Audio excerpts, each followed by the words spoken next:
आप सभी को प्रभु यीशु मसीह के नाम में जय मसीह की। आज जिस विषय का अध्ययन हम करने जा रहे हैं, बहुत सी बार मसीही ये सवाल करते हैं, क्या बाइबल में कहीं शराब पीना मना है? क्या मसीही लोग शराब पी सकते हैं? क्या मसीही लोग स्मोकिंग कर सकते हैं, सिगरेट पी सकते हैं? क्या फिल्में देखना मना है? ऐसा तो बाइबल में कहीं नहीं लिखा। आइए हम इन सभी प्रश्नों के उत्तर बाइबल से जानेंगे। सबसे पहले हम ये देखेंगे कि दाखरस और दाखमधु में अंतर क्या होता है। दाखरस मतलब अंगूर का रस, और प्राचीन सभ्यताओं में जहाँ पे भी दाखरस का इस्तेमाल किया जाता था, विशेषतः इजरायली देश में, जो कि भोजन का एक महत्वपूर्ण हिस्सा हुआ करता था, और दाखरस का घर में पाया जाना एक आशीष का कारण भी या प्रतीक हुआ करता था। और ये सिर्फ साधारण अंगूर का रस हुआ करता था, जैसे कि आज हम दूसरे फलों का रस पीते हैं, वैसे ही अंगूर का रस, तो इसे हम दाखरस कहते हैं। अब दाखमधु में ये अंतर होता है कि जब दाखरस को मतलब अंगूर के रस को सड़ा के या फर्मेंटेशन करके जब कुछ विषैली या आश्वक चीज़ बनाई जाती है या नशा करने वाली चीज़ बनाई जाती है, उसे हम दाखमधु कहते हैं। क्योंकि इंग्लिश ट्रांसलेशन में दोनों शब्दों का ट्रांसलेशन वाइन करके दिया गया है, इसलिए हम लोग बहुत सी बार कंफ्यूज हो जाते हैं। लेकिन दाखरस मतलब सिंपल अंगूर का रस, और दाखमधु मतलब जो अंगूर रस को फर्मेंटेशन करके बनाया जाता है, उसे हम दाखमधु कहते हैं। अब यहाँ पे बहुत सारे मसीह ये सवाल करेंगे कि यीशु मसीह ने काना में जो पहला आश्चर्य कर्म किया था, उसमें यीशु मसीह ने खुद दाखमधु बनाया था, खुद वाइन बनाई थी। लेकिन जिस प्रकार हमने देखा कि प्राचीन सभ्यताओं में जो कि भोजन का एक महत्वपूर्ण हिस्सा हुआ करता था, यीशु मसीह ने वही बनाया, अंगूर का रस। एक जगह हम इस वर्णन को पढ़ते हैं, जहाँ पे पौलुस अपने साथी तीमुथियुस को बता रहे हैं कि तुम्हारे स्वास्थ्य खराब होने की वजह से तुम दाखमधु थोड़ा थोड़ा उपयोग में ले सकते हो। इसका वर्णन हम लोग पढ़ते हैं पहला तीमुथियुस 5:23 में। तो यहाँ पे पौलुस तीमुथियुस को दाखमधु पीने के लिए नहीं कह रहे हैं, लेकिन उसकी शारीरिक दशा मतलब कि बीमारी के इलाज के लिए उपयोग किए जाने वाले मेडिसिन या दवाई के रूप में करने को कह रहे हैं। जिस प्रकार आज हम देखते हैं बहुत सारे मेडिकल पर्पस के लिए अल्कोहल का यूज़ किया जाता है, और रीसेंट इसका एग्जाम्पल सैनिटाइज़र से अच्छा कोई हो ही नहीं सकता। क्योंकि जब हम सैनिटाइज़र यूज़ करते हैं कोरोना के टाइम में, जो आज हम सब यूज़ कर रहे हैं, उसमें भी अल्कोहल पाया जाता है। तो मेडिकल पर्पस के लिए थोड़ी मात्रा में हम अल्कोहल का यूज़ कर सकते हैं। वही पौलुस कह रहा था, क्योंकि उस ज़माने में बहुत सारा चिकित्सा प्रणाली बहुत डेवलप नहीं थी, इसलिए पौलुस ने तीमुथियुस को ये हिदायत दी कि तुम वाइन का यूज़ कर सकते हो।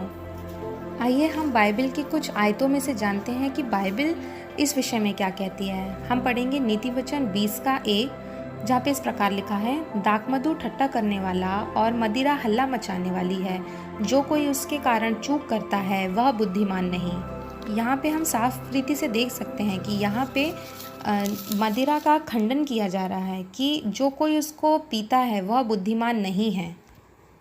हम एक जगह और पढ़ते हैं नीति वचन 23:29-35। यहाँ पे इस प्रकार लिखा है, कौन कहता है हाय, कौन कहता है हाय हाय, कौन झगड़े रगड़े में फंसता है, कौन बकबक करता है, किसके कारण अकारण घाव होते हैं, किसकी आंखें लाल हो जाती है, उनकी जो दाखमधु देर तक पीते हैं और जो मसाला मिला हुआ दाखमधु ढूंढने को जाते हैं। जब दाखमधु लाल दिखाई देता है और कटोरे में उसका सुंदर रंग होता है, और जब वह धार के समान उडेला जाता है, तब उसको ना देखना। और हम उसका और भी आगे आयतों में पढ़ते तो हमको साफ रीति से पता चलता है कि शराब पीने के और भी ज़्यादा साइड इफ़ेक्ट या हार्मफुल कारण हैं, जैसे spiritual harm, social harm, economical, mental, physical harm. Spiritual क्योंकि जब हम शराब पीते हैं, जब हम मदिरा के कारण नशे की हालत में होते हैं, तब हम परमेश्वर की आवाज़ को नहीं सुनते हैं, तो ये होता है स्पिरिचुअल हार्म।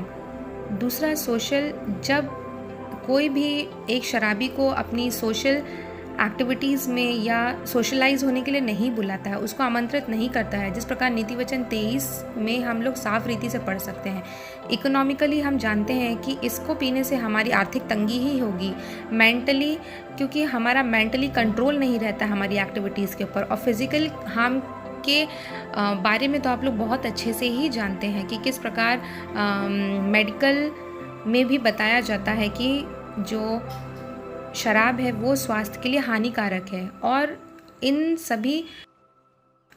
सभी चीज़ों की बॉटल्स में या फिर विक्रेता दुकानों में ये सब लिखा हुआ रहता है कि शराब या धूम्रपान करना सेहत के लिए हानिकारक है, जब स्वाभाविक रूप से ही ये इतना हानिकारक है। और परमेश्वर का वचन भी हमें साफ रीति पे बताता है कि इन सब चीज़ों के कारण केवल और केवल मनुष्य का नुकसान ही होता है। तो यहाँ पे हम साफ रीति से देख सकते हैं। और साथ ही साथ हम जब पढ़ते हैं 1 कुरिन्थियों 3:16 और 17, जहाँ पे इस प्रकार लिखा है, क्या तुम नहीं जानते कि तुम परमेश्वर का मंदिर हो और परमेश्वर का आत्मा तुम में वास करता है? यदि कोई परमेश्वर के मंदिर को नाश करेगा तो परमेश्वर उसे नाश करेगा, क्योंकि परमेश्वर का मंदिर पवित्र है और वह तुम हो।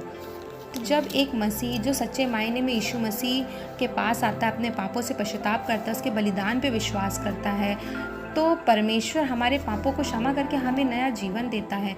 लेकिन क्या हम सच्चे मायने पे उस पर विश्वास करते हैं? और परमेश्वर का वचन साफ बताता है कि जब तुम्हारी देह पवित्र आत्मा का मंदिर है, जब हमारी देह परमेश्वर का मंदिर है, तो आप स्वाभाविक रूप से भी ये सोच सकते हैं कि जहाँ परमेश्वर रहेगा, क्या वहाँ पे ये गलत बातें रह सकती है? इसका सीधा सा आंसर है कि नहीं। तो परमेश्वर नहीं चाहता है कि हम उसके इस मंदिर को, जो कि परमेश्वर का बनाया हुआ है, हमारा जीवन, हम उसे नष्ट करें या हम उसे नुकसान पहुंचाएं, क्योंकि वचन साफ बताता है कि जो इसको नाश करता है परमेश्वर उसे नाश करेगा। फिर बहुत से कुछ लोग ये बोलते हैं कि हम वाइन पी के मतवाले नहीं हो रहे, लेकिन हम थोड़ी मात्रा में उसको ले सकते हैं। लेकिन कोई भी एक ऐसा व्यक्ति नहीं है जिसने कि पहले से ही बहुत उसको लत लगी हो। लत हमें धीरे धीरे करके ही लगती है।